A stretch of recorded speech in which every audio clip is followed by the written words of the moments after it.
കേരളത്തിൽ കടലാമകളെ സംരക്ഷിക്കുന്നതിനായുള്ള പ്രവർത്തനങ്ങൾ ഏറ്റവും സജീവമായി നടക്കുന്ന സ്ഥലമാണ് തൃശൂർ ജില്ലയിലെ ചാവക്കാട് തീരം.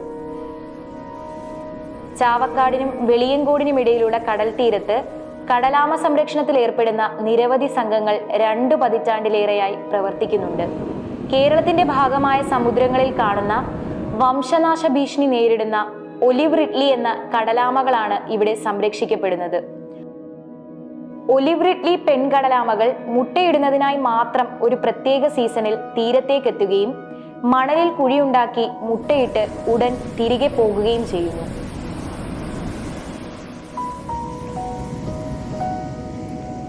അമ്പത് ദിവസത്തിലേറെ കഴിഞ്ഞാണ് മുട്ടകൾ വിരിയുന്നത്.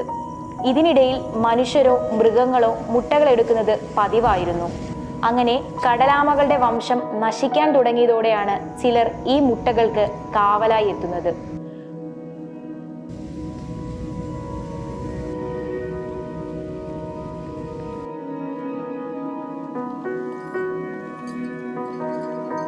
മുട്ട വിരിഞ്ഞെത്തുന്ന ആമക്കുഞ്ഞുങ്ങൾക്ക് കടലിലേക്ക് വഴി കാണിക്കുന്നതുവരെ ആ ദൗത്യം അവർ ക്ഷമയോടെ തുടർന്നു.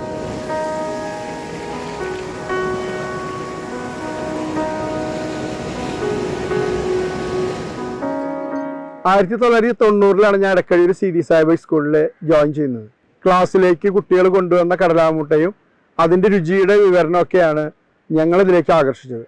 ഈ ജീവിവർഗത്തിൻ്റെ മുട്ടകൾ ഇങ്ങനെ എടുത്തുകൊണ്ട് പോയി തിന്നാൽ ഈ ജീവിവർഗം ഇല്ലാതാവില്ല എന്നുള്ള ക്ലാസ്സിലെ ചർച്ചകൾക്കുള്ളിൽ വന്ന ചില സൂചകങ്ങളാണ് നമ്മളിതിലേക്ക് വരുന്നത്. ഷെഡ്യൂൾ 1 പെട്ട ജീവിയാണെങ്കിലും ഇവിടുത്തെ ആളുകൾ കടലാമര മുട്ട മാന്തി കൊണ്ടുപോവുകയും ഭക്ഷിക്കുകയും വിൽക്കുകയും ചെയ്യുന്ന ഒരു സംവിധാനമായിരുന്നു ഇവിടെ ഉണ്ടായിരുന്നത്. നവംബർ അവസാനത്തിൽ പഞ്ചവടി പൂരത്തോടനുബന്ധിച്ച് നടക്കുന്ന ഉത്സവത്തിൽ രാത്രി നല്ല തണുപ്പത്ത് 8 കെട്ട ടോർച്ചുമായിട്ട് കടപ്പുറത്ത് നടക്കുകയും മുട്ടകൾ കണ്ടെടുക്കുകയും ചെയ്യുന്ന ഒരു സ്ഥിരം ഉണ്ടായിരുന്നു.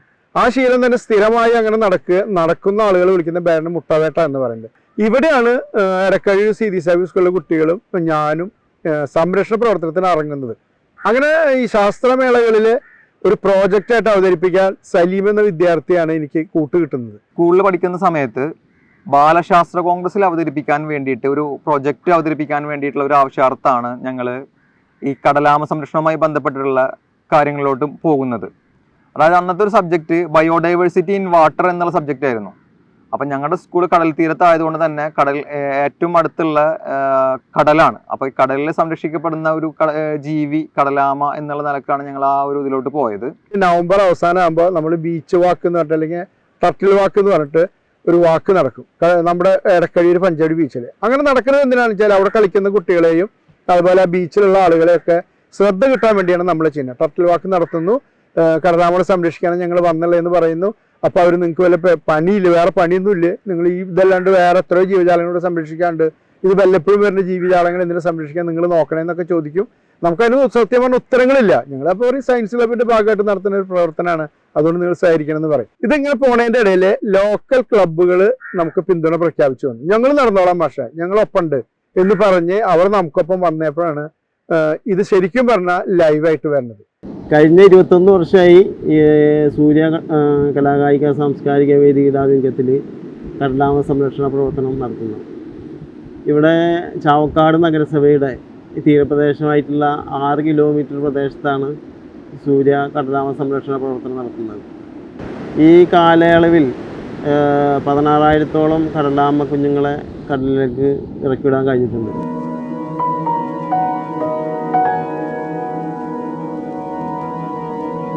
സാധാരണ നവംബർ മുതൽ മാർച്ച് വരെയുള്ള കാലഘട്ടത്തിലാണ് സാധാരണ ഒലിവ് റിഡ്ലി ഇനത്തിൽപ്പെട്ട കടലാമകൾ മുട്ടയിടാനായിട്ട് വരുന്നതെന്നാണ് പറയുന്നത്. പക്ഷേ നമ്മളിവിടെ കണ്ടെടുത്തോളം നവംബറിൽ കണ്ടിട്ടില്ല, ഡിസംബറിലാണ് ഇപ്പോൾ കഴിഞ്ഞ കുറച്ചധികം വർഷങ്ങളായി, ഒരു 6-7 വർഷങ്ങളായിട്ട് നമ്മൾക്ക് കടലാമകൾ മുട്ടയിടാനായിട്ട് എത്തുന്നത് ഡിസംബർ ലാസ്റ്റിലും ജനുവരി ആദ്യവാരത്തിലൊക്കെ ആയിട്ടാണ് കടലാമകൾ മുട്ടയിടാനായിട്ട് വന്നു തുടങ്ങുന്നത്. കടലാമകൾ രാത്രി കാലങ്ങളിലാണ് കൂടുതലായിട്ട് മുട്ടയിടാനായിട്ട് കടലിൽ നിന്ന് കരക്ക് കയറി വരുന്നത്. വളരെ അപൂർവമായിട്ട് പകലും നമ്മൾ കടലാമകളെ കണ്ടിട്ടുണ്ട്. പക്ഷേ 99% കടലാമകൾ മുട്ടയിടാനായിട്ട് കരക്കെത്തിയിട്ടുള്ളത് രാത്രി കാലങ്ങളിൽ തന്നെയാണ്. ഈ കരയിൽ കയറുന്ന കടലാമകൾ നമ്മൾ കണ്ടെത്തുന്നത് എങ്ങനെയാണെന്ന് വെച്ച് കഴിഞ്ഞിട്ടുണ്ടെങ്കിൽ രാത്രി കാലങ്ങളിൽ വനം വകുപ്പ് നിയമിച്ച വാച്ചർമാർ ഞങ്ങൾ ഈ നൈറ്റ് പട്രോളിങ്, അതായത് ടർട്ടിൽ വാക്ക് എന്ന് പറയും, അങ്ങനെ നടത്തുന്നുണ്ടാവും. ഈ നടത്തത്തിനിടയിൽ ചിലപ്പോൾ കടലാമകൾ കയറി വന്ന് നേരിട്ട് കാണാനിടയാകും. അത് അപൂർവമാണ്. എന്നാലും ഏറ്റവും കൂടുതൽ കടലാമകൾ മുട്ട നമുക്ക് കണ്ടെത്തുന്നത് വെച്ചിട്ടുണ്ടെങ്കിൽ അതിൻ്റെ ട്രാക്ക് നോക്കിയിട്ടാണ്. കടലാമകൾ ഇവിടെ വരുന്നത് ഒലീവ് റിഡ്ലി കടലാമകളാണ്. അത് ഏകദേശം ഒരു 3 അടി 4 അടിയോളം വലുപ്പമുള്ള കടലാമകളാണ്. അതിൻ്റെ മുൻകൈ കൊണ്ട് തുഴഞ്ഞാണ് കടലാമകൾ മുട്ടയിടാനായിട്ട് കരക്ക് കയറുന്നത്. ആയതുകൊണ്ട് തന്നെ നമ്മുടെ ഈ പൂഴി മണലിൽ, അതായത് മണലാണ് ഇവിടെ, ആ മണലിൽ ഒരു ട്രാക്ക് രൂപപ്പെട്ടിട്ടുണ്ടാവും. ഒരു 10-15 മീറ്ററോളം കരയിലോട്ട് കയറിയിട്ടാണ് ആമകൾ മുട്ടയിടുന്നത്. അപ്പോൾ ഈ ട്രാക്ക് നോക്കിക്കഴിഞ്ഞാണെങ്കിൽ അതിൻ്റെ എൻഡിൽ നമ്മൾക്കറിയാം അവിടെ കടലാമ മുട്ടയിട്ടുണ്ടാവുമെന്നും. ഞങ്ങളുടെ കയ്യിൽ ഈ കടലാമകൾ മുട്ടയിട്ടുണ്ടെന്ന് നോക്കാൻ വേണ്ടിയിട്ട് ആ മുട്ട അവിടെ ഉണ്ടെന്ന് ഉറപ്പിക്കാൻ വേണ്ടി സ്റ്റിക്ക് ഉണ്ടാവും. നമ്മൾ ഈ വടി കൊണ്ട് അവിടെ കുത്തി നോക്കിയിട്ടാണ് നമ്മൾ അവിടെ കടലാമകൾ മുട്ട ഉണ്ടോ എന്ന് ഉറപ്പിക്കുന്നത്. അപ്പോൾ അത് വെള്ളം കയറുന്ന ഏരിയയിലാണെങ്കിൽ, അല്ല എന്നുണ്ടെങ്കിൽ നമ്മൾക്ക് എന്താ പറയുക, സംരക്ഷിക്കപ്പെടാൻ പറ്റും. അതായത് ആൾക്കാർ മാന്തി അവിടെ തന്നെ കൊണ്ട് വെച്ച് കഴിഞ്ഞിട്ടുണ്ടെങ്കിൽ ആൾക്കാരെടുത്ത് കൊണ്ടുപോകും എന്നുള്ള സ്ഥിതിയിലുള്ള ഏരിയയിലാണെന്നുണ്ടെങ്കിൽ നമ്മളെന്തായാലും അത് അവിടെ നിന്ന് എടുത്ത് നേരെ നമ്മൾക്കൊരു ടർട്ടിൽ എൻക്ലോഷർ, ഹാച്ചറി എന്നൊക്കെ പറയുന്ന ടർട്ടിൽ എൻക്ലോഷർ ഉണ്ട്, അതിലോട്ട് നമ്മൾ മാറ്റി കടലാമ കുഴിച്ച പോലെ തന്നെ ഒരു കുഴി ഉണ്ടാക്കി. അതായത് ആ ആമ കുഴിക്കുന്ന കുഴിക്കൊക്കെ ഒരു പ്രത്യേകത ഉണ്ട്. അതൊരു ഭരണി ഷേപ്പിലായിരിക്കും. അതായത് കഴുത്തിൻ്റെ ഭാഗം ഇടുങ്ങിയിട്ടും അടിഭാഗം നല്ല വീതി വിസ്താരത്തിലുണ്ടാവും, അങ്ങനെ തന്നെ. അപ്പോൾ ആ ഒരു ഷേപ്പിൽ തന്നെ നമ്മൾ ഒരു കുഴി ഉണ്ടാക്കി അതിലാണ് കടലാമ മുട്ടകൾ നമ്മൾ കൊണ്ടുവെക്കുന്നത്. അങ്ങനെ വെച്ച് അത് മണ്ണിട്ട് മൂടി ഏകദേശം ഒരു 45 ദിവസം കഴിയുന്നു. 45 ചിലപ്പോൾ ഒരു 50 ദിവസത്തിനുള്ളിലാണ് കടലാമ കുഞ്ഞുങ്ങൾ വിരിഞ്ഞ് നേരെ എന്താ പറയുക കരയിലോട്ട് വരുന്നത്, മുകളിലോട്ട് വരുന്നത്. താനെ വിരിഞ്ഞ് വരുന്നതാണ്. അതിന് ആമ അടയിരിക്കുന്ന സ്വഭാവം അങ്ങനെയുള്ള കാര്യങ്ങളൊന്നുമില്ല. സൂര്യപ്രകാശത്തിൻ്റെ ചൂടായിട്ടാണ് കടലാമ കുഞ്ഞുങ്ങൾ ഓരോന്നായിട്ട് വിരിഞ്ഞ് വരുന്നത്. അങ്ങനെ ഈ 45 ദിവസം കഴിഞ്ഞതോടെ വിരിഞ്ഞ് വരുന്ന ഓരോ കടലാമ കുഞ്ഞുങ്ങളെ നമ്മൾ നേരെ കടലിലോട്ട് ഇറക്കി വിടുകയാണ് ചെയ്യുന്നത്. വൈകിട്ട് 7 മണി മുതൽ രാവിലെ 5 മണി വരെയുള്ള ടൈമിലാണ് കടലാമകൾ കയറി വരിക. അപ്പോൾ ഫസ്റ്റ് ടൈം നമ്മൾ ചെയ്യുന്നത് വെച്ചാൽ 7 മണി മുതൽ 10 മണി വരെ ഒരു ടീം, ഇപ്പോൾ ഈ 6 കിലോമീറ്റർ സ്ഥലത്ത് 2 ടീമായിട്ട് ഇറങ്ങിയിട്ട് ഫസ്റ്റ് ടൈമിലുള്ളത് കളക്ട് ചെയ്യും. അത് കഴിഞ്ഞ് 10 മണിക്ക് ശേഷം വേറൊരു ടീം ഇറങ്ങും. അത് 10 മണിക്ക് ശേഷം ഇറങ്ങിയാൽ 2 മണി വരെയൊക്കെ, അത് 10 മണി 11, 12, 1, 2 ആ 2 മണി വരെയുള്ള അത് കുറവാണ് ഉണ്ടാവുക.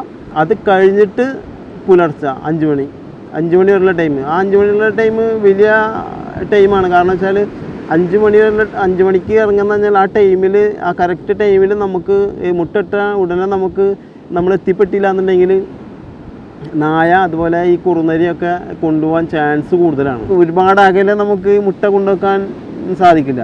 ഒരുപാട് അകലെ കൊണ്ടുവച്ചാൽ ഈ കടലിലെ മണലിൻ്റെ ആ ഉപ്പും ഒക്കെ ഉണ്ടെങ്കിലോ കടലാമുട്ട വിരിയുള്ളൂ. അപ്പോൾ അതിൻ്റെ ഒരു പ്രശ്നമുണ്ട്. നമുക്ക് ഇവിടെ കൊണ്ടുവന്ന് വെച്ചാൽ വേരിയായിട്ടുണ്ടായാൽ പ്രശ്നം. അപ്പോൾ നമ്മൾ ഒത്തിരിയും കൂടെ അങ്ങോട്ട് കയറ്റി വെക്കും. കൂടുതൽ കയറ്റി വെച്ചാൽ വിരിയാതിരിക്കാനും ചാൻസ് കൂടുതലാണ്.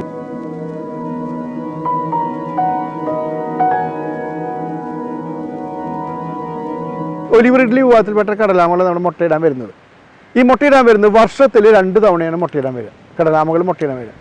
അപ്പോൾ ഒരു വർഷത്തിൽ 2 തവണ വന്നാൽ പിന്നത്തെ വർഷം അവർ മുട്ടയിടാൻ വരില്ല. പിന്നെ പുതിയ ആളുകൾ വരണം. അങ്ങനെ മാറി മാറിയിട്ട് ആ സൈക്കിൾ വരിക.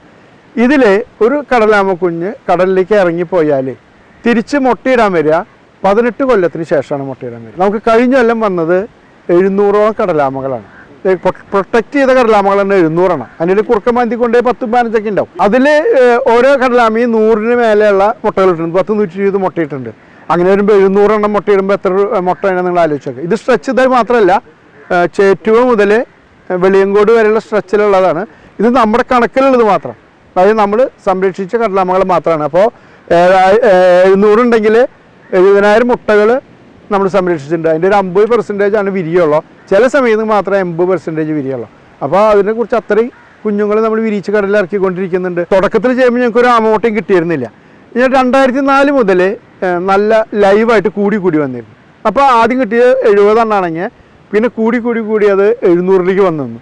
ഈ 700-ലേക്ക് വരുമ്പോൾ ഞങ്ങൾ ആദ്യം ഇറക്കി വിട്ട കടലാമ കുഞ്ഞുങ്ങളും മുട്ടയിടാനായിട്ട് തിരിച്ചു വന്നിട്ടുണ്ടെന്ന് ഞങ്ങളുടെ വിശ്വാസം. കാരണം ഇടയ്ക്ക് വെച്ചിട്ട് പെട്ടെന്ന് അത് കൂടുക ചെയ്ത 2018 കൂടിയിട്ട് പെട്ടെന്ന് ജമ്പ് ചെയ്ത അതുവരെ 100, 120, 200 വരെ നിന്നിരുന്ന സാധനം പെട്ടെന്ന് 400, 500, 700-ലേക്ക് എത്തുകയാണ് ചെയ്തത്. അപ്പോൾ അതൊരു പ്രത്യേക ഒരു തരം കണക്കാണ്. പെട്ടെന്ന് ജമ്പ് ചെയ്തുകൊണ്ട് ഞങ്ങൾ വിശ്വസിക്കുന്നു ഈ കടലിലേക്ക് ഇറക്കി വിട്ട കടലാമകളിൽ വലുതായി മുട്ടയിടാവുന്നത്. അത് വേറെ പ്രത്യേകത എന്താണെന്ന് വെച്ചാൽ ചാവക്കാട് തീരത്ത് വരുന്ന മുട്ടകൾ വിരിഞ്ഞിറങ്ങിയ കടലാമകൾ നമ്മുടെ ബീച്ചിൽ തന്നെയാണ് വരുള്ളൂ. ഇത് അങ്ങോട്ട് അപ്പുറത്തേക്ക് 1 കിലോമീറ്ററിന് കൂടുതലൊന്നും മാറി മുട്ടയിടില്ല. ആ 1 കിലോമീറ്ററിനുള്ളിൽ മുട്ടയിടില്ല. അതുകൊണ്ടാണ് ഞങ്ങൾ പറയണേ, ചാവക്കാട് ഇറങ്ങിപ്പോയ മുട്ടകൾ, വിരിഞ്ഞു പോയ കടലാമ കുഞ്ഞുങ്ങൾ തിരിച്ച് വീണ്ടും നമ്മുടെ ബീച്ചിൽ തന്നെ വന്ന് മുട്ടയിടുന്നു. അതിങ്ങനെ തുടരുന്നുകൊണ്ട് എൻ്റെ എണ്ണം കൂടി വരുന്നു എന്നുള്ളതാണ്. പിന്നെ ആളുകൾ ഇടുക്കൽ കുറഞ്ഞപ്പോൾ ഓട്ടോമാറ്റിക്കായിട്ട് ഉണ്ടാവുന്ന ഒരു കാര്യമുണ്ടല്ലോ, ആളുകൾ നിർത്തി തുടങ്ങിയപ്പോൾ ഓട്ടോമാറ്റിക്കായി വരുന്നുണ്ട്. എന്തായാലും ഈ തീരം കടലാമ സൗഹൃദമാക്കാൻ കഴിഞ്ഞു എന്നുള്ളതാണ് എൻ്റെ ഒരു സന്തോഷം. 2003, 2004 അങ്ങനെ 2008 വരെയൊക്കെ കടലാമകൾ കയറുന്നത് 2ഉം 5ഉം ഒക്കെ ആയിരുന്നു. 5ഉം അത് ഒരു 10 വരെ ആയിരുന്നു. ഈ ഒരു 5 വർഷമായിട്ട് കടലാമകൾ കയറി വരുന്നത് വളരെ കൂടുതലായി. 100ഉം 150ഉം വരെ കടലാമകൾ മുട്ടയിടാനായിട്ട് നമ്മുടെ ഈ പറയുന്ന പ്രദേശം, ഈ ചാവക്കാട് നഗരസഭയുടെ 6 കിലോമീറ്റർ പ്രദേശത്ത് കടലാമകൾ മുട്ടയിടാനായിട്ട് 150 കടലാമകൾ വരെ മുട്ടയിടുന്ന ആ സംഭവങ്ങളുണ്ടായിരുന്നു. കഴിഞ്ഞ സീസണിനെ അപേക്ഷിച്ചിട്ട് ഈ സീസണിൽ കടലാമ മുട്ടകൾ കുറവാണ്. കടലാമ ഈ സീസണിൽ 45 കടലാമകളാണ് മുട്ടയിടാനായിട്ട് വന്നിട്ടുള്ളത്. അതിലിപ്പോൾ 500ഓളം കുഞ്ഞുങ്ങളെ വിരിയിച്ച് ഇറക്കിയിട്ടുണ്ട്.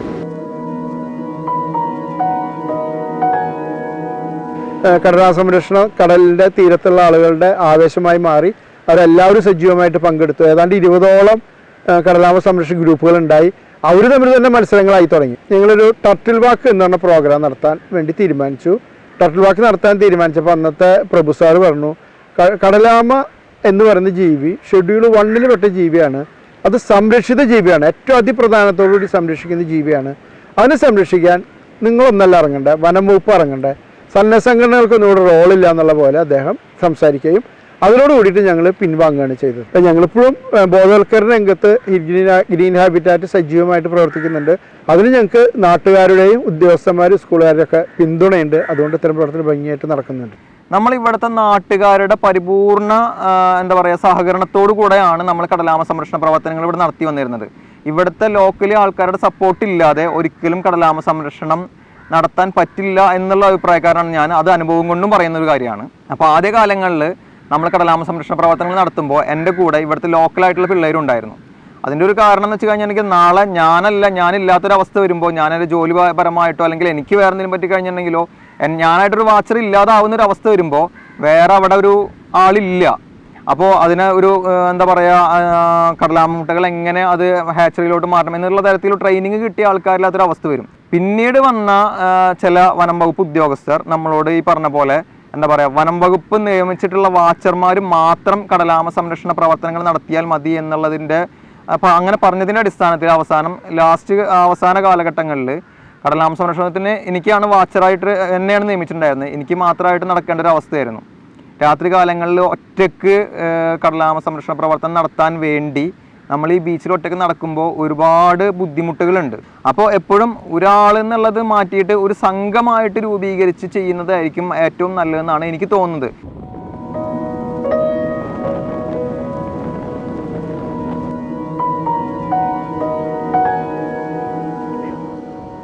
ഈ ഫെബ്രുവരി മാസങ്ങളിൽ കിട്ടുന്ന മുട്ടകൾ വിരിയുന്നത് ചിലപ്പോൾ മാർച്ചിലോ ഏപ്രിലോ ആയിരിക്കും. ആ സമയത്ത് കൃത്യമായിട്ട് നല്ല രീതിയിൽ മഴ പെയ്യുന്ന സമയമാണ്. നേരത്തെ പറഞ്ഞു കടലാമുട്ടകളെല്ലാം വിരിയുന്നത് സൂര്യപ്രകാശത്തിൻ്റെ ചൂടായിട്ടാണ് വിരിയുന്നത്. അപ്പോൾ ആ സമയത്ത് മഴ പെയ്ത് കഴിഞ്ഞിട്ടുണ്ടെങ്കിൽ അവിടെ ടെമ്പറേച്ചർ വ്യതിയാനം വരികയും ഈ മുട്ടകളെല്ലാതും ചിലതൊക്കെ തീരെ വിരിയാതെയും ചിലത് വിരിഞ്ഞ് പകുതിയിൽ ആ ടെമ്പറേച്ചർ വ്യതിയാനം വരുമ്പോൾ പിന്നീട് അത് വിരിയാത്ത അവസ്ഥയും ആ മുട്ടകൾ കെട്ടുപോകുന്ന അവസ്ഥയുണ്ട്. അപ്പോൾ മഴ ഒരു തരത്തിൽ പറഞ്ഞു കഴിഞ്ഞിട്ടുണ്ടെങ്കിൽ ഈ കാലം തെറ്റി വരുന്ന മഴ, അങ്ങനെ പറയണം, കാലം തെറ്റി വരുന്ന മഴ ഒരു തരത്തിൽ കടലാമ മുട്ടകൾ വിരിയുന്നതിന് ഒരു ഭീഷണിയാണ്. ഇപ്പോൾ കഴിഞ്ഞ വർഷമൊക്കെ നോക്കുമ്പോൾ മഴ കുറച്ച് നേരത്തെയാണ് വന്നുള്ളത്. ഇടവിട്ട് മഴ പെയ്തിട്ടുണ്ടായിരുന്നു. അങ്ങനെ വന്ന് നോക്കുന്ന സമയത്ത് നമ്മൾക്ക് എന്ന് വെച്ച് കഴിഞ്ഞിട്ടുണ്ടെങ്കിൽ ഈ വിരിയാൻ വെച്ച പല മുട്ടകളും വിരിയാത്തൊരവസ്ഥ വന്നു. അതായത് ടെമ്പറേച്ചർ വ്യതിയാനം വന്നു. പിന്നെ അതിന് മുന്നേ വേലിയായിട്ടുണ്ടായിട്ടുണ്ടായിരുന്നു. കടലിൽ നിന്ന് നന്നായിട്ട് വെള്ളം കയറും. നമ്മൾ ഒരു തരത്തിലും വെള്ളം കയറില്ല എന്ന് ഉറപ്പിക്കുന്ന സ്ഥലങ്ങളിലാണ് നമ്മൾ ടെർട്ടിൽ എൻക്ലോഷർ സ്ഥാപിക്കാറുള്ളത്. പക്ഷെ എന്നിരുന്നാലും ഒരു വർഷം അതിൻ്റെ മുകളിലേക്ക് വെള്ളം വരുന്നൊരവസ്ഥ ഉണ്ടായിട്ടുണ്ട്. നമുക്കിപ്പോൾ ഈ കടലാമ വിരിയാൻ 30 ഡിഗ്രി ചൂട് മതി. ഒരുപാട് ചൂട് കൂടിയാൽ കടലാമ മുട്ടകൾ കെട്ടുപോകാനുള്ള സാധ്യത കൂടുതലാണ്. കാരണം വെച്ചാൽ കഴിഞ്ഞ തവണയൊക്കെ ഈ ടൈമിലൊക്കെ വളരെ ചൂട് കൂടിയിട്ട്, കഴിഞ്ഞ സീസണായിട്ടും മുൻപായിട്ടുണ്ട്, ഇപ്പോൾ ചൂട് കൂടിയിട്ടുണ്ട്. ചൂട് കൂടുമ്പോൾ നമുക്ക് എന്ത് ചെയ്തിട്ടുണ്ട്, മുട്ടകളെ നശിച്ച് അതിൻ്റെ ഉള്ളിൽ ഇരുന്നിട്ട് കുഞ്ഞാവാതെ തന്നെ മുട്ടകൾ കെട്ടുപോകുന്നൊരു അവസ്ഥയുണ്ട്. ചിലതൊക്കെ നമുക്ക് കിട്ടുന്നത് നമ്മൾ മാറ്റി നോക്കിയാൽ മുട്ട വിരിയാനായിട്ട് പകുതിയോളം ആയിട്ടുണ്ടാവും. ചിലത് വിരിയാതെ അതിനുള്ളിലിരുന്ന് ചാവുന്നുണ്ട്. 38-40 ഡിഗ്രിയൊക്കെ ചൂട് ആകുമ്പോൾ ആ കടലാമ വിരിയുന്നതിൽ വലിയ പ്രശ്നങ്ങൾ ഉണ്ടാവുന്നുണ്ടെന്ന് തന്നെയാണ് കഴിഞ്ഞ തവണത്തെ വെച്ച് നോക്കുമ്പോൾ നമുക്ക് പറയാനുണ്ട്. കടലാമ മുട്ടിട്ട് വിരിഞ്ഞ് പോകുന്നവരെ 45 ദിവസം ഇതിനെ കാവൽ കിടന്നിട്ട് രാത്രിയും പകലുമായിട്ട് ഇങ്ങനെ കാവൽ കിടന്നിട്ട് ഇതൊക്കെ നശിച്ചു പോകുമ്പോൾ നമുക്കുണ്ടാവുന്നൊരു ബുദ്ധിമുട്ട് സ്വാഭാവികമായിട്ടും നമുക്കൊന്നും ചെയ്യാനില്ല. പക്ഷെ അത് നമ്മളൊരു മാനസികമായിട്ട് വലിയൊരു പ്രശ്നമാണ്.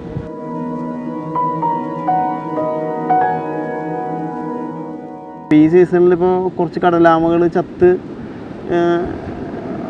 അടിയുന്നൊരു അവസ്ഥയൊക്കെ ഉണ്ടായിട്ടുണ്ട്. അപ്പോൾ അതൊക്കെ ബോട്ടിലൊക്കെ കുടുങ്ങിയിട്ടൊക്കെയാണ് അങ്ങനെ സംഭവിക്കുന്നത്. അപ്പോൾ ഒന്നോ രണ്ടോ ഒന്നും കഴിഞ്ഞ സീസണിലൊന്നും ഈ ടൈമിലൊന്നും കടലാമകൾ ചത്തിട്ട് നമ്മൾ കണ്ടില്ല. കടലാമകൾ ചാവുന്ന വെച്ചാൽ കടലാമ പുറംകടലിൽ ഒരുപാടായിട്ടുണ്ട്. ഇപ്പോൾ കടലാമ മുട്ടിടാനായിട്ട് വരുമ്പോഴാണ് ഈ ബോട്ടിലൊക്കെ കുടുങ്ങിയിട്ട് ഇങ്ങനെ ചാവുന്ന ഒരു പ്രശ്നങ്ങളുണ്ടാവുക. ഇപ്പോൾ ഈ മുട്ടിടാനുള്ള സീസണിൽ മാത്രമേ കടലാമകൾ ചത്തിട്ട് വരുള്ളൂ. അല്ലാത്ത സീസണിലൊന്നും കടലാമകൾ ചത്തിട്ട് കാണാറില്ല. കാരണം വെച്ചാൽ കടലാമകൾ കുറേ അകലെയാണ്. അപ്പോൾ മുട്ടിടാനായിട്ട് അതിൻ്റെ ആ ടൈമിൽ കുറച്ചും കൂടെ കരയിലേക്ക് വരും.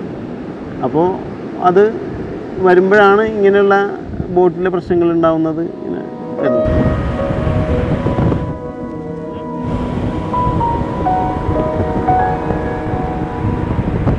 പരിമിതിക്കുള്ളിൽ നമ്മൾ ചെയ്യുന്നത് കാരണം കടലാമ സംരക്ഷണം എന്നെ സംബന്ധിച്ച് പറയുമ്പോൾ വലിയ നല്ല രീതിയിൽ കൊണ്ടുപോകാൻ കഴിഞ്ഞിട്ടില്ല എന്ന് തന്നെ പറയേണ്ടി വരും. കാരണം വെച്ചാൽ നമുക്ക് അതിൻ്റെ ഒരു വലിയ ഫണ്ട് കണ്ടെത്താൻ വലിയ വിഷമമാണ്. നമ്മൾ ഇപ്പോൾ മറ്റു പല ഗവൺമെൻറ് രീതിയിൽ പല രീതിയിലുള്ള സംവിധാനങ്ങളൊക്കെ നമ്മൾ ഉപയോഗപ്പെടുത്താൻ ശ്രമിച്ചിട്ടും നമുക്കൊന്നും നടക്കാതെ പോയത് നമ്മുടെ ജനപ്രതിനിധികൾ ഇനിയിപ്പോൾ എല്ലാവരെയും കണ്ടിട്ടുണ്ട്. ഒരുപാട് ആളുകളൊക്കെ ഒരുപാട് സംസാരിച്ചിട്ടും അവരൊന്നും ഇതിന് വേണ്ട സഹായങ്ങൾ ചെയ്തിട്ടില്ല. അപ്പോൾ കിട്ടുന്ന സഹായം ഈ ഫോറസ്റ്റിൽ നിന്നിട്ടുള്ള സഹായങ്ങൾ മാത്രമാണ്. സൂര്യയുടെ ഫണ്ട് ഉപയോഗപ്പെടുത്തി കൊണ്ടുപോലും നമ്മൾ കടലാമ സംരക്ഷണത്തിന് ചിലവ് ചെയ്യാറുണ്ട്. അതുപോലെ നമ്മൾ സ്വകാര്യ വ്യക്തികൾക്കെന്ന് പോലും നമ്മൾ ഈ കൂട് വാങ്ങിക്കാറുണ്ട്. മറ്റ് പല രീതിയിലും നമ്മൾ ശ്രമിച്ചിട്ട് പോലും ഇത് നടന്നിട്ടില്ല. അപ്പോൾ ഇനിയും നമുക്ക് നല്ല രീതിയിൽ കൊണ്ടുപോകാൻ കഴിയും, നല്ല രീതിയിൽ സംരക്ഷണം നടത്താൻ കഴിയും.